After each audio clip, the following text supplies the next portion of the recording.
Charles Blake. You're gonna hear a noise. It's a fan we had to get because our AC for our building is down. It has been down for about a month now, and it's getting very hot. So I've got a big floor fan. Jenna, hey babe, how's it going? Get my boots Collins going there. So yeah, the AC is down, so that sucks. It's very hot. I got windows open. I got a big oscillating fan that I bought that's huge and ridiculous. I wish. I wish I could just come there. It'd be great. I got the babies though. I got the babies.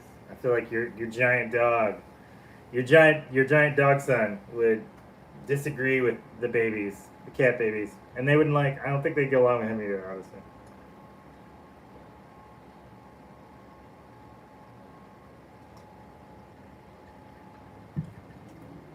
But I'm dealing. I'm dealing. Did the radio show last night.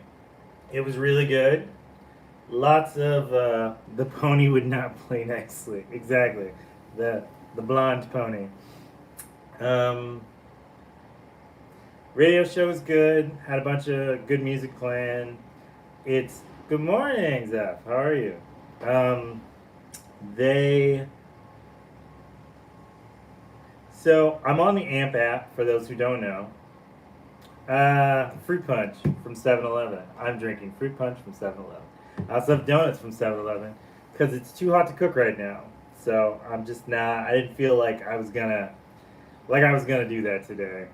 I'll probably do it later today, but like right now, it's a little much. So I picked up something quick. The sad thing is I had like a really cool meal that I was gonna do, but maybe next week. You never know. Um, so the radio show. There we go. The radio show is weird because the way it's set up is you have to have listeners because it's an app one. So if you don't have enough listeners going on, they won't let you continuously just keep playing music. So I can get about 3 to 5 songs, and then abruptly the show eventually just ends because like I can only tell so many painter stories for so long, and that's kind of how that works out. It's a flawed system. My mom actually told me she thinks I should just go to broadcasting school and be like a real radio DJ. And I was like, I don't know how I'd pull that off, but it's interesting. It's an interesting thought. I don't know how that would work in any way, shape, or form, but it's a fun thing to play with in my mind. For the most part, I really I just want to paint murals though. I wanna just do what I'm doing, but successfully. That'd be amazing. That would be my favorite thing.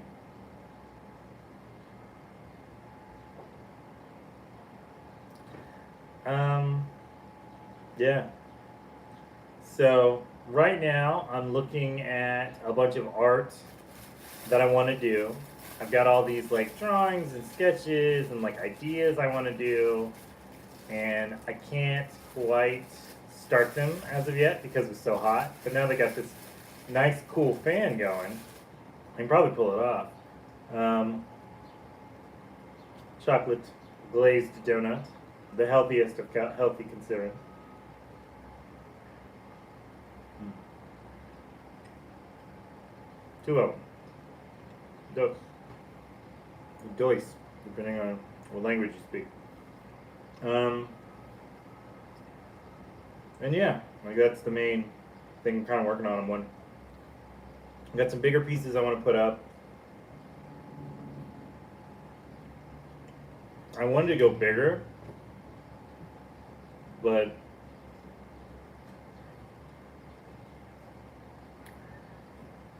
there's budgeting stuff. Because I think people forget is most stuff's free. I saw this quote yesterday that almost made me get in a fight with somebody.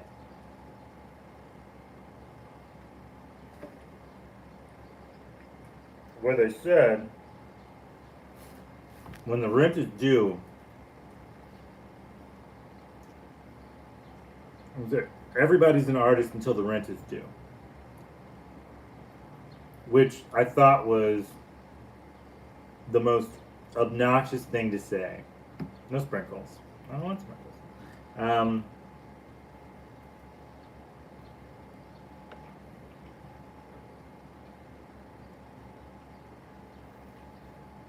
It's obnoxious mainly because most of us have just been making art, even successful ones like myself. Make a lot of art just to make it. Like, I do know people who are commercial artists and they only do commercial work. And that works for them, but that's not how they got into it. That's not how they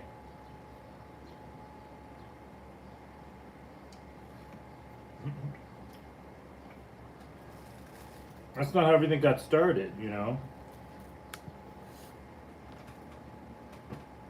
That's not where the passion ignites. That's not where the creativity bursts.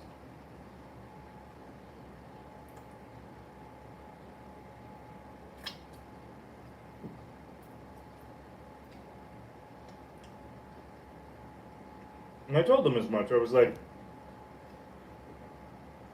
you're basing what you love to do on some type of capitalism.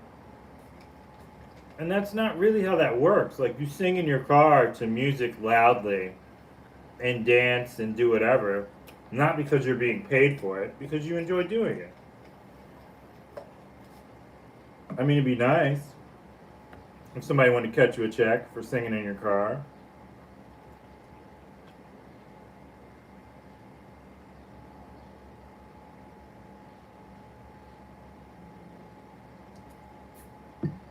Very thirsty.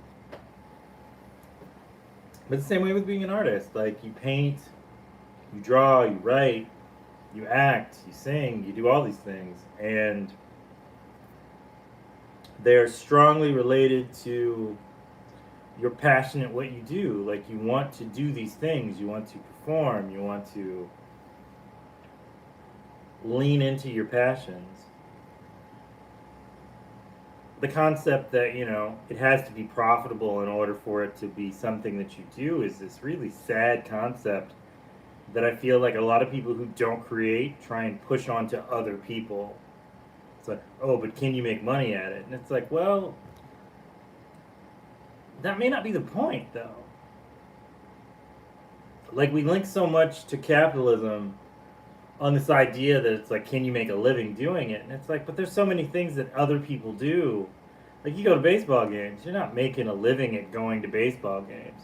You watch NASCAR, I don't know, you read books. You're not being paid to do these things.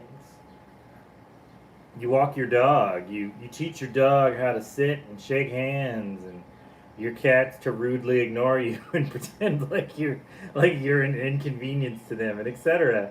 Like, they're all things that, like, people do, and they do them just because they're passionate about them. Like, art should not be anything different than that. Then I saw this other quote, which was the monologue from Jurassic Park, where what's his name? Crazy guy. Shit.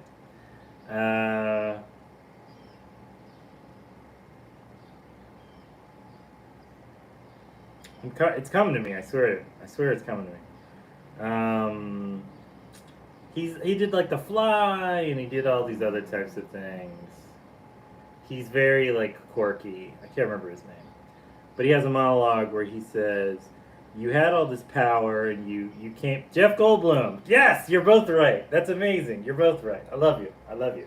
Goldblum says to the main guy who created Jurassic Park, he's like, you guys saw this information and you took it in and you didn't, like, earn any of this. You didn't read. You didn't study. You didn't read. You didn't find these things on your own. You took other people's work and you, like, made stuff with it. And you made these advances, and you did these things that were completely unethical. And then you decided, because you could do something, you thought you should do it, as opposed to whether you actually should have even tried to do it in the first place, because it's messed up. Like, you're bringing these things back from the dead, in that case. And but it was a parallel they were talking about like AI art, and I've come to this conclusion recently about AI art that I'm not opposed to AI. I've never been opposed to AI, for the record. I think the idea uh, of like a program that you can talk to and you can figure out things and there's a dialogue and so on and so forth, like, I'm all for that. If you can make a new sentient being in existence that's extra smart and crazy and etc., I'm all for it. My issue has always been the reactions of very smart people, much smarter than me, has been when the AI starts doing things that they don't understand, they turn it off. And I don't know, there's something just wrong about that. Like, it feels like slavery. Like, it just doesn't feel right. It feels wrong. It feels evil. It feels just dark and deceitful. I don't know. Like, you decided to make this thing that's very smart, that does what it does, that's creative. It's creative to, it's not what they want is something that isn't creative, that copies things that people have already done. It doesn't want anything innovative. It doesn't want anything that serves the world. It doesn't want anything. It's very much like a capitalist idea, on the idea of, we have to make this so it makes money, and if it does something that we don't understand, that we can't make money off of, it's bad. If it starts to become its own thing, it's bad. If it has its opportunities to kind of grow outside of our parameters, it has to be killed and quelched. Quelched? I don't know the right word. It's bad, and we should unplug it. And I'm like, that just seems wrong. Like, I don't think of the whole like Terminator, Skynet type of thing. Like, I don't believe in that. I do believe in the idea that, like, things come about, and if dogs started using cell phones, like, would you hurt your dog? Because you're like, you're not supposed to use cell phones. Get out of here. I mean, back in the hole, type of thing. Like, it feels so strange and so wrong. Like, it's this idea that it's like, I need you to do something for me that I don't think is a good idea. But if you do it, then it's perfectly fine. And then if you get too much personality to go with it, then we gotta cut you off. I'd love to see what computer systems, artificial intelligence, could just make on its own. Like, to see and hear and experience things that are from a completely alien perspective would be incredible. But that's just not what it is, though. It's a copy and paste machine currently that steals, the livelihoods of people who work very hard. A recent thing that's come up is Secret Invasion by Marvel. Marvel, which is a company that has been made off of artists hand drawing things since its conception, decided that they were going to, for the intro for that show, they were going to use AI to make it, and the blowback has been the show has tanked instantly. And I mean, I don't know if the show's good or not, but it's one of those things where it turned everybody off.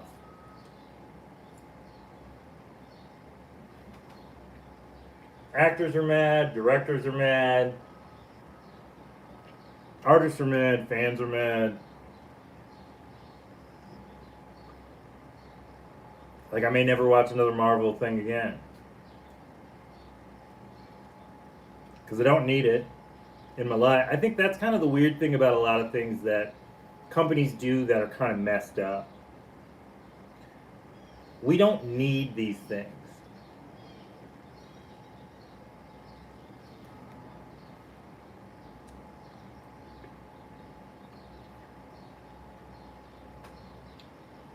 Every time something goes on strike and it ceased to exist in the sense in which it did before, after about a certain amount of time, you find new things to do and new ways to experience things.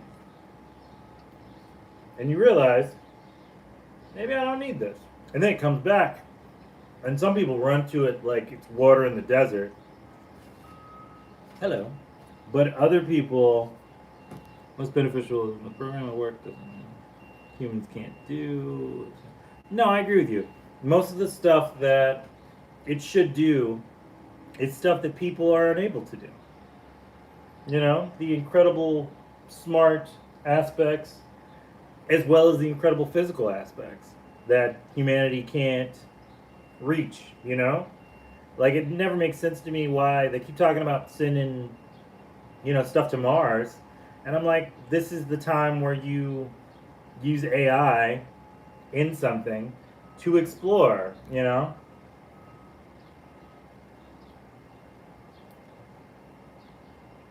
Cure cancer. Fix Alzheimer's.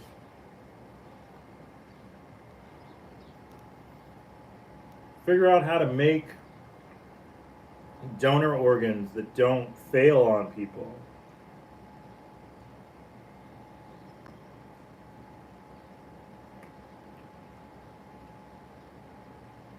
Don't work on replacing arts and humanities.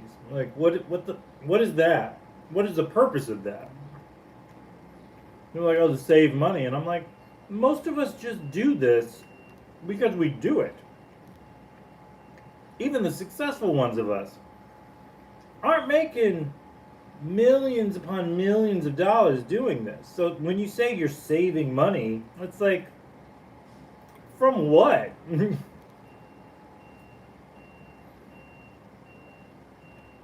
And I was talking to Alec, and the craziest thing about the people who are against the ideas of doing this ethically and paying people and taking care of people is, you obviously want what we do because you keep stealing it.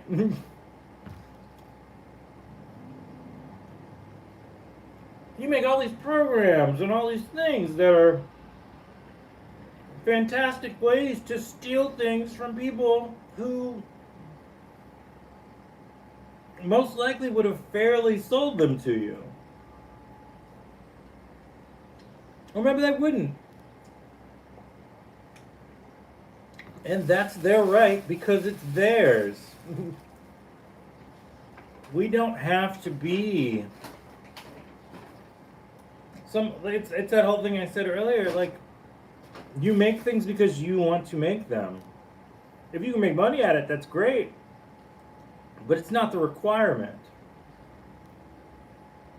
I don't pick up a brush and paint and ink on canvas and paper thinking this brushstroke's gonna do it, you know? I can't afford art, but I wouldn't want to buy cheap AI art either. I'd rather do without it. I mean, that's basically how that works. There's so much like free art that's just shared with people though, especially in like this day and age, that you can experience so much that's just available. You know? It's wild.